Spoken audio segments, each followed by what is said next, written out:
A Texas man was sentenced to life in prison after being convicted of killing his wife and her lover, then having his son dump his mother's body.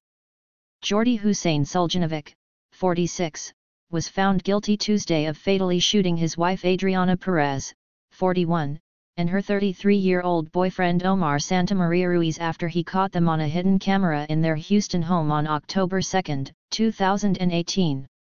After the murders, Suljanovic and his 21-year-old son, Jordi Suljanovic Jr., drove to Louisiana, where Santamaria Ruiz's body was dumped in the woods outside Natchitoches. Suljanovic Jr. dumped his mother's body near the Atchafalaya River outside of Baton Rouge, according to authorities. He pleaded guilty last year to tampering with evidence, namely a corpse, in exchange for a 5-year prison sentence.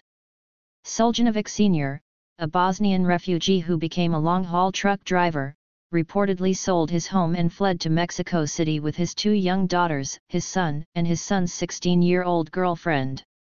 Married California Teacher of the Year had students pick and wallet as charges mount. The plan was to flee to Bosnia, but law enforcement arrested him in London after the first leg of their trip and extradited back to Houston.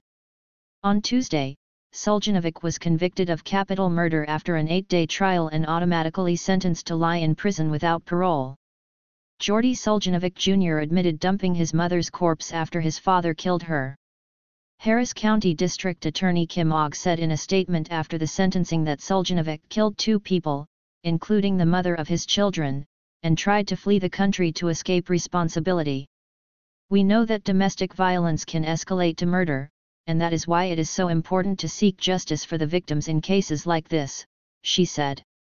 Assistant District Attorney Lauren Bard, who prosecuted the case with Ada Kim Nwabeki, said Suljanovic had a history of abusive behavior toward his wife.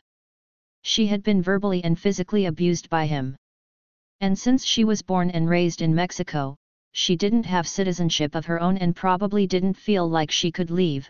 She couldn't go anywhere, Bard said, according to Fox 26 Houston. "I'm sure she felt trapped, and she also had 2 younger daughters and probably stayed in part because of the kids.